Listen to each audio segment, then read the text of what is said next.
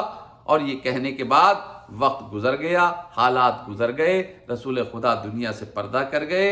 ثقیفہ کا واقعہ ہو گیا. ایک وقت آیا جب یہ کسی کے پہلو میں بیٹھا ہوا تھا اور جناب امیر المومنین گئے اور جناب امیر المومنین نے جا کے مخاطب کیا، کہا اے انس یاد ہے تجھے رسول خدا نے کہا تھا کہ حدیث بساط کی اس واقعہ کی جس میں اصحاب کہف کے پاس ہم گئے تھے گواہی دینا، بتا ذرا وہ کیا واقعہ ہوا تھا. جب یہ کہا تو یہ کہنے لگا یا علی میں تو بوڑھا ہو گیا، میری تو یادداشت کام نہیں کرتی، مجھے تو کچھ یاد نہیں رہا. جب اس نے یہ کہا تو اس وقت جناب امیر المومنین نے کہا کہ اگر تو جھوٹ بول رہا ہے تو خدا تجھے اندھا کرے اور تیرے چہرے کو سفید داغوں سے داغدار کرے اور تجھے بیماریوں میں مبتلا کرے. یہ کہتا ہے کہ اس دن کے بعد سے لے کر آج تک میں اندھا ہو گیا، میرے پہ برس کے نشان ہو گئے اور میری یہ کیفیت ہو گئی کہ میں ایک دن بھی روزہ نہیں رکھ سکتا ہوں. میری ایسی بیماریاں مجھے لاحق ہے کہ میں ایک دن بھی روزہ نہیں رکھ سکتا ہوں. یہ اسی کیفیت میں مبتلا بصرے میں اس دنیا سے چلا گیا. بہرحال عزیزان گرامی، گفتگو کرنے کا مقصد یہ تھا کہ یاد رکھیے جناب امیر المومنین کو اللہ نے وہ قدرتیں عطا کی ہیں کہ دنیا میں جتنے عجائبات ہیں وہ عجائبات جتنے مرضی بلند ہو جائیں. ام حسبت ان اصحاب الکہف والرقیم کانوا من آیاتنا عجبا، یہ جو آیت ہے نا کہ کیا تم اسے سب سے بڑی عجیب بات سمجھتے ہو، تو یاد رکھنا یہ ایک عجیب بات ہے، ایک عجیب بات ہے. اور علی اسے کہتے ہیں جو مظہر العجائب ہو. ناد علی مظہر العجائب، یہ مظہر العجائب ہے جس کا نام حیدر کرار ہے. صلوات بآواز بلند اللہم صلی علی محمد و آل محمد. مظہر العجائب ہے، ہر شے پہ قابو ہے، ہر شے پہ قدرت ہے، ہر شے اپنے قبضے میں ہے. اس کے باوجود صرف چہروں سے پردہ اٹھانا مقصود تھا. انس سے گواہی نہیں لی تھی، مقصد تو یہ تھا کہ گواہی نہیں دے گا تو اس کا اندر کھل کے سامنے آئے، پتہ چلے اس کا کہ یہ کتنا بڑا منافقت کر رہا ہے. بس عزیزان گرامی،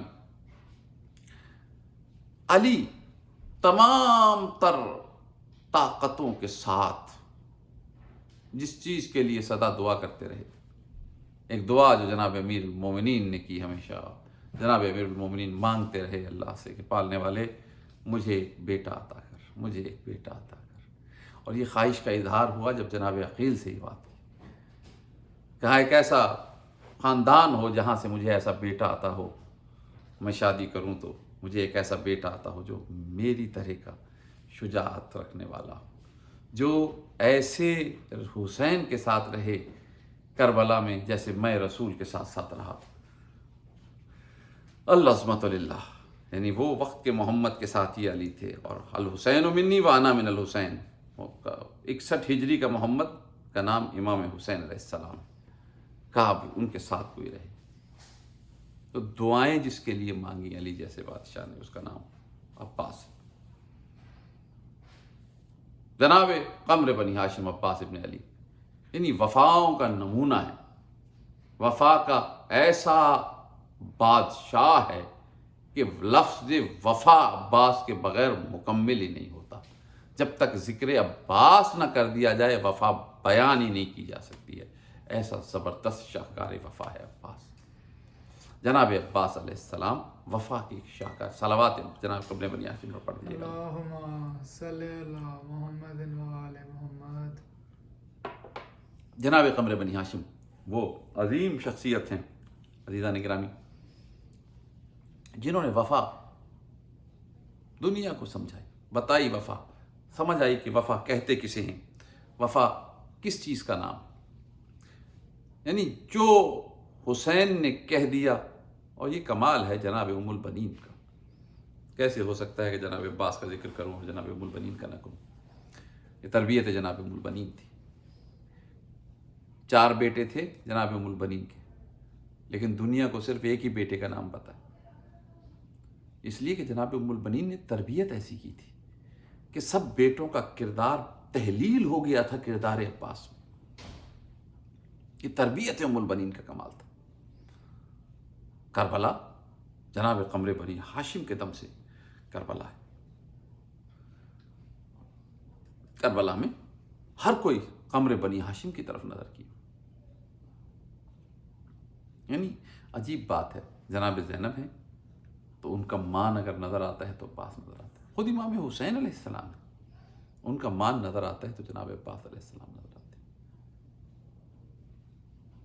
وہ عباس جو وفا کا شاہکار، یعنی جو حسین نے کہہ دیا وہ عباس نے کر دیا. یہ ممکن نہیں ہے کہ ذرا سی کوئی بات مشیت امام حسین کے سے ادھر ادھر ہو جائے. جس طرح جناب امیر المومنین نے وہی جو رسول چاہتے تھے وہ علی کرتے تھے، اسی طرح جو حسین چاہتے تھے وہ عباس کرتے تھے. میں ایک جملے کی طرف متوجہ ہوں، اللہ کرے میں وہ جملہ سمجھا سکوں، وہ بات بیان کر سکوں.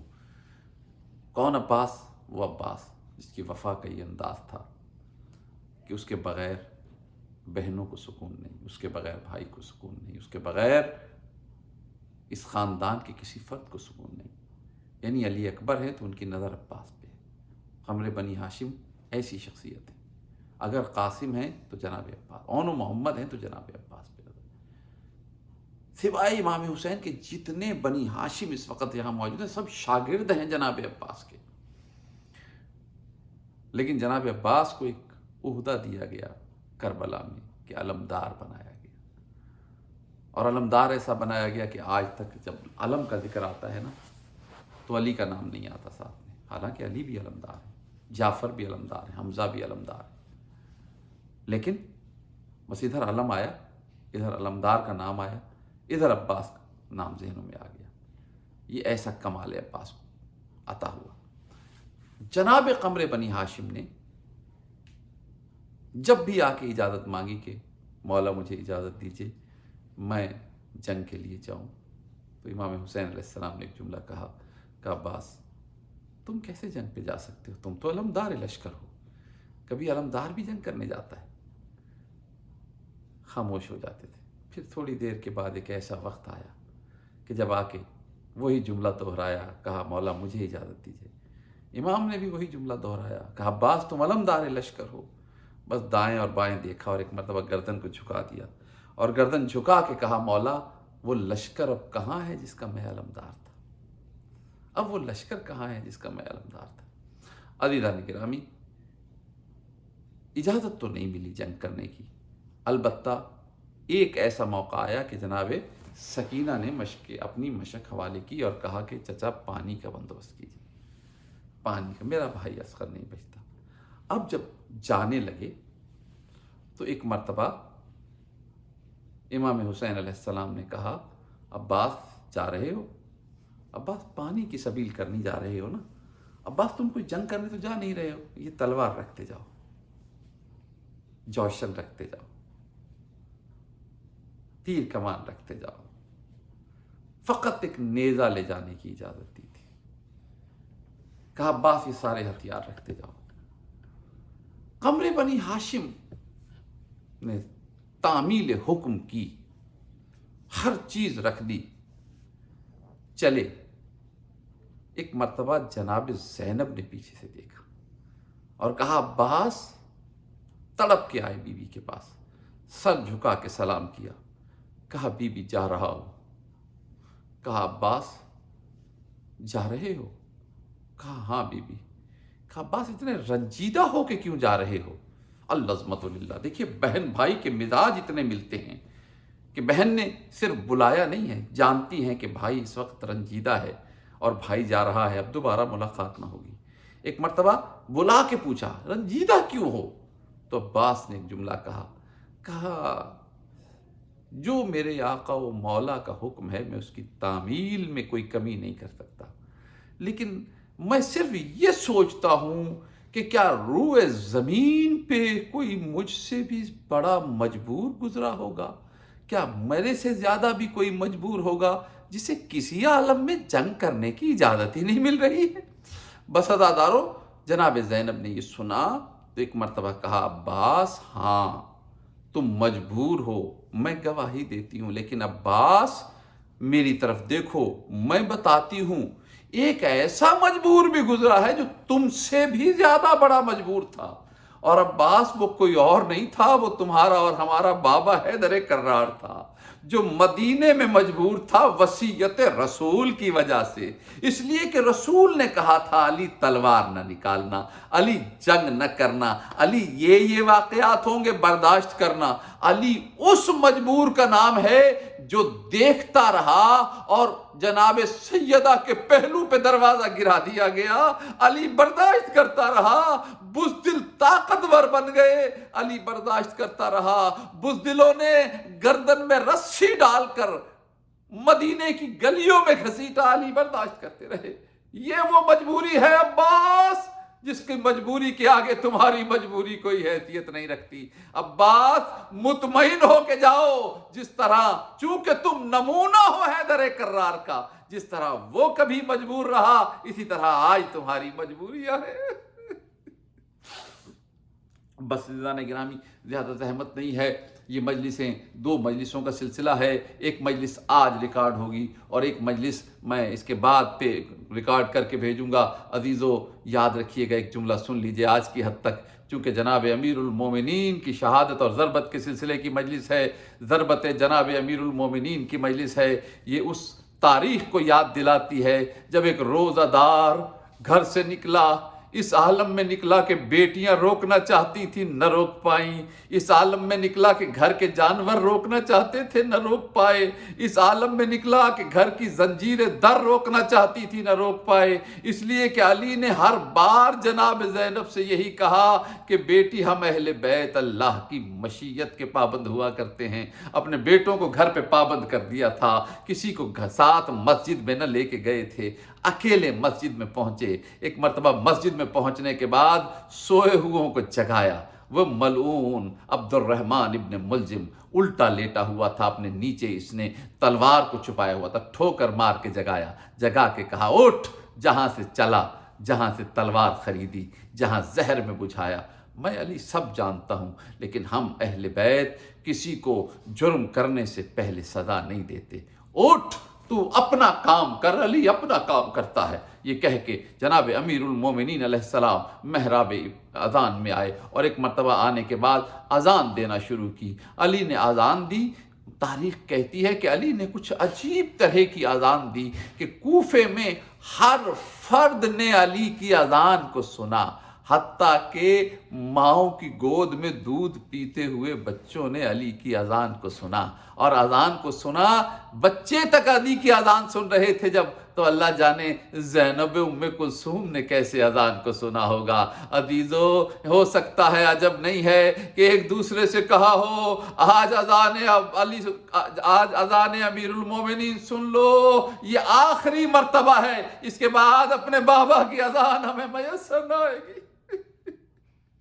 بس عزیزان گرامی، آخری جملے ہیں عزیزو، اذان دی، اذان کے بعد تعقیبات میں مصروف ہوئے، ایک مرتبہ لوگ جمع ہوئے، نماز میں مشغول ہوئے، سجدے میں سر رکھا، سجدے میں سر تھا، یا وہ ملعون، اس ملعون نے جس سے بڑا ملعون اس دنیا میں کوئی نہیں، شقی ترین شخصیت نے ایک مرتبہ ایک ہاتھ سے نہیں 2 ہاتھوں میں تلوار لینے کے بعد پوری طاقت سے علی کے سر پہ ضرب لگائی، سر پہ ضرب کا چلنا تھا، یا آسمان پہ کسی کے پھڑ پھڑانے کی آواز آئی، اور ایک مرتبہ ایک صدا بلند ہوئی، الآن قاتل امیرُ المومنین لقد تہدمت ارکان الہدیٰ قد قتل امیر المومنین، ارکان ہدا گر گئے، امیر المومنین قتل ہو گئے۔ عزادارو، اہل کوفہ نے گواہی دی ہے اس صدا کی، جس صدا کو سارے کوفے والوں نے سنا، اللہ جانے بیٹیوں نے کیسے سنا ہوگا، بیٹیوں نے کیسے سنا ہوگا۔ ایک مرتبہ دوڑی، اے حسن بھیا، اے حسین بھیا، اے عباس بھائی، دیکھنا تو صحیح، کوئی آواز دے کے کہہ رہا ہے ہم کوفے میں یتیم ہو گئے، ہم کوفے میں یتیم ہو گئے۔ بس عزادارو، دوڑتے ہوئے بیٹے جمع ہوئے، دوست جمع ہوئے، ایک مرتبہ آئے، جناب امیر المومنین کی پیشانی سے خون بہہ رہا تھا۔ حسن بیٹا پہلے نماز مکمل کراؤ۔ نماز مکمل ہوئی، ایک مرتبہ ایک چٹائی لائی گئی، جناب امیر المومنین کو چٹائی پہ لٹایا گیا۔ چٹائی پہ لٹانے کے بعد بیٹوں نے ایک مرتبہ اٹھایا، ایک چاروں طرف سے بیٹوں نے اٹھایا، اٹھا کے بیٹے لے کے چلے۔ عزیزان گرامی، ابھی گھر کی طرف لے کے جا رہے تھے بیٹے، حالت کیا تھی کہ ایک طرف سے حنفیہ نے اٹھایا ہوا تھا، ایک طرف سے حسن نے پکڑا ہوا تھا، ایک طرف سے حسین نے پکڑا ہوا تھا، ایک طرف سے جناب عباس نے پکڑا ہوا تھا۔ بیٹے بابا کو اٹھا کے لے کے جا رہے تھے، ابھی چند قدم چلے ہوں گے، یا ایک مرتبہ میرے مولا امیر المومنین نے آنکھوں کو کھولا، آواز دے کے کہا مجھے کس کس نے اٹھایا ہوا ہے، کس کس نے اٹھایا ہوا ہے۔ ایک طرف سے آواز آئی، بابا میں آپ کا بیٹا حسن ہوں۔ ایک طرف سے آواز آئی، بابا میں آپ کا بیٹا محمد حنفیہ ہوں۔ ایک طرف سے آواز آئی، بابا میں آپ کا بیٹا عباس ہوں۔ ایک طرف سے آواز آئی، بابا میں آپ کا بیٹا حسین ہوں۔ جیسے ہی آواز حسین آئی، امیر المومنین نے کہا، ارے میرے بیٹوں سب مجھے اٹھائیں، لیکن میرے بیٹے حسین تو زحمت نہ کر، مجھے کوئی اور اٹھا لے، حسین نہ اٹھائے۔ ایک مرتبہ تڑپ کے کہا، بابا میں کیوں نہ اٹھاؤں؟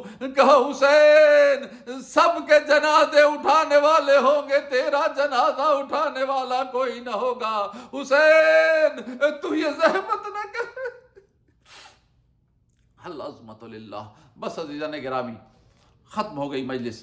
ایک جملہ اور سنیں، چلے لے کے، ابھی گھر دور تھا، راوی کہتا ہے ابھی گھر دور تھا، ابھی دروازے تک نہیں پہنچے تھے، مولا کے ساتھی ہمراہ ہیں، سب ساتھی ہمراہ ہیں۔ ایک مرتبہ جناب امیر المومنین نے آواز دی، حسن بیٹا، حسن بیٹا، میرے ساتھیوں سے کہو اپنے اپنے گھروں کو چلے جائیں، اپنے اپنے گھروں کو چلے جائیں، ان کا بہت شکریہ، انہوں نے میرا بہت ساتھ دیا۔ جناب امام حسن نے کہا کہ بابا کہہ رہے ہیں سب لوگ اپنے گھروں کو چلے جائیں، اس کے آگے کوئی نہ جائے۔